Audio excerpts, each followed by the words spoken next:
La guerre par instrumentalisation.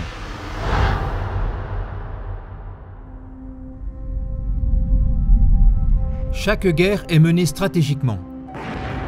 La stratégie la plus ingénieuse est celle qui manipule si subtilement l'ennemi qu'il se détruit petit à petit lui-même, et au mieux qu'il creuse lui-même préalablement sa propre tombe. Mais personne n'est quand même aussi bête, pourrait-on rétorquer ici. Mais attention, pas de jugement hâtif. Sous l'influence de stratèges de guerre ingénieux, ceci est malheureusement possible, car les bellicistes modernes maîtrisent la tactique de l'instrumentalisation. L'ennemi déclaré devient en fait de manière ciblée l'instrument dans les mains des bellicistes. Depuis longtemps, des peuples entiers sont manipulés de cette manière, afin que, par des manœuvres de détournement de l'attention, ils se détruisent eux-mêmes sans s'en rendre compte. Et cela avec un empressement, un don de soi immense et, chose incroyable, même à leur propre coût. Mais même si cette instrumentalisation se passe devant les yeux de tout le monde, rares sont ceux qui comprennent ce jeu sinistre. Afin que cela change dans l'avenir, nous allons expliquer le principe récurrent avec l'exemple du cas de la Libye. En général, nous devons constater que depuis le début, la Libye n'a servi qu'à fournir à ses attaquants stratégiques un passage et une diversion habiles pour servir des buts beaucoup plus élevés. Mais qui sont ces attaquants et que veulent-ils, si ce n'est pas en premier lieu la Libye? Les attaquants sont des stratèges mondialistes. Leurs buts sont en premier lieu l'Europe, puis le reste du monde. Ils jouent avec une habileté démoniaque leur jeu de guerre global pour atteindre la domination du monde. Leurs instruments les plus forts sont actuellement l'armée américaine et l'OTAN. Ceux-ci sont pourtant aussi des hommes de main dont on abuse, qui justement se mettent eux-mêmes la corde au cou avec un grand zèle. Pour l'instant, ils font parfaitement leur travail. C'est pourquoi les tireurs de ficelles attendent encore pour les pendre. Mais les attend le même destin que celui qu'ils infligent aux groupes qui leur sont soumis, c'est-à-dire les terroristes payés. Le schéma d'action qui suit n'est qu'un exemple parmi de nombreux exemples actuels. On peut le transposer sur toutes les interventions militaires occidentales des dernières décennies qui se déroulent souvent exactement de la même façon. Actuellement, les impérialistes américains ressemblent encore à des spécialistes du jeu du moulin très adroits. Leur tactique est opaque, leur mode d'action est malicieux, car chacun de leurs coups suit la loi d'au moins 3 prochains coups déjà calculés d'avance. Pour votre compréhension, au jeu du moulin, le joueur qui réussit à aligner 3 pions de sa couleur fait perdre un pion à son adversaire.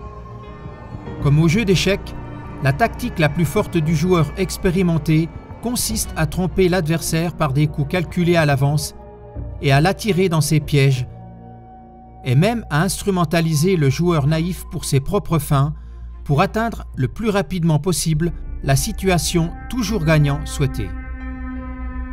Et parce qu'il pense toujours au moins 3 coups à l'avance, il y parvient.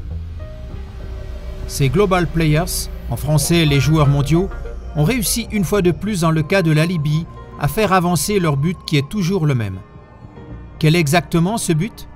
L'affaiblissement et la déstabilisation totale de l'Europe et de la partie du monde qui n'est pas encore américanisée.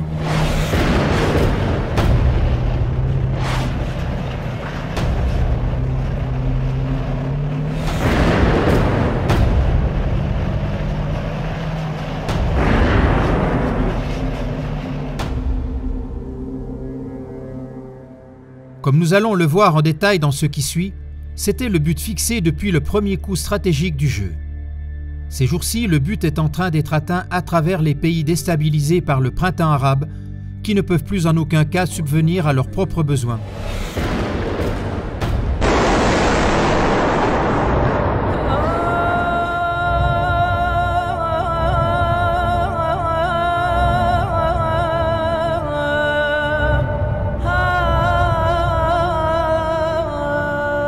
À travers les afflux de millions de réfugiés qui fuient vers l'Europe et provoquent forcément une ouverture des frontières des pays.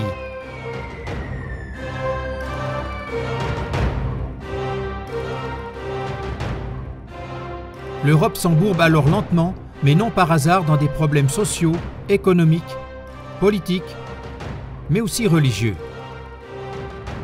Le but stratégique derrière cela est qu'épuisés, tous se rangent volontairement dans le nouvel ordre mondial des tireurs de ficelles mondiaux.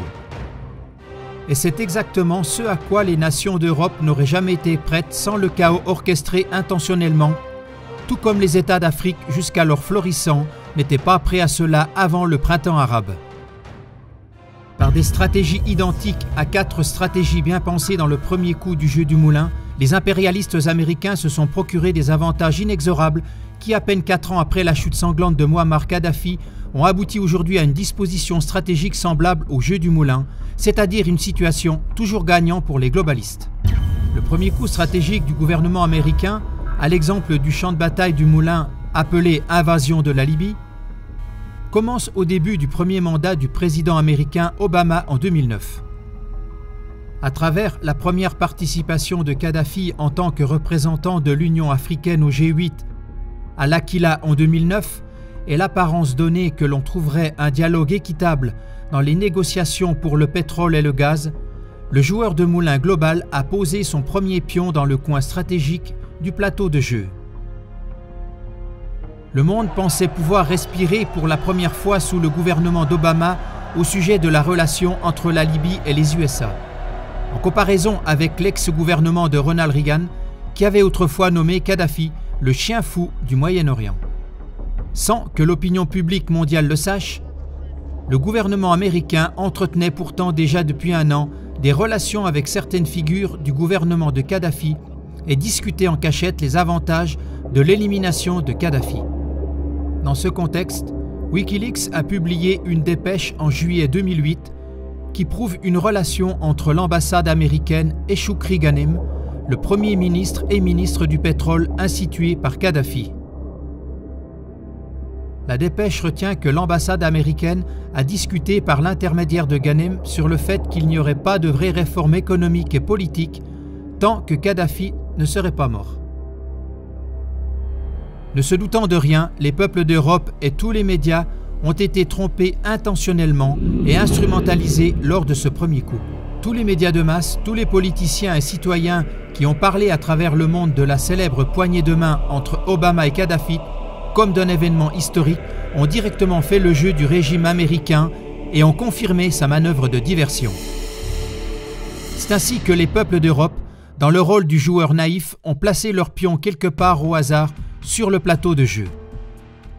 Nous retenons, depuis le début, ce n'étaient pas les améliorations sociales, ni politiques, ni économiques ou religieuses en Afrique qui étaient le véritable but.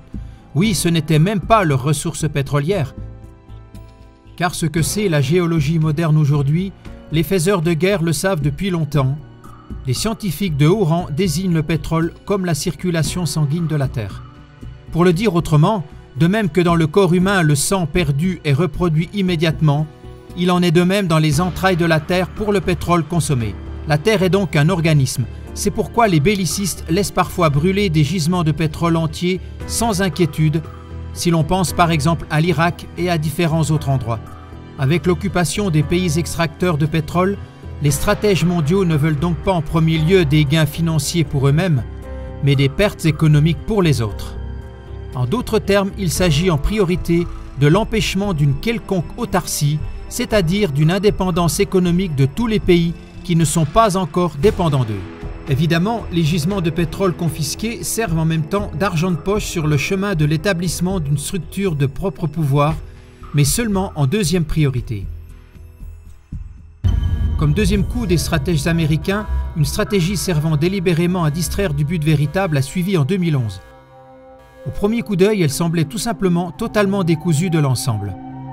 Pour le dire en images, le stratège global calculateur a ainsi posé son pion dans l'angle le plus éloigné de son premier pion.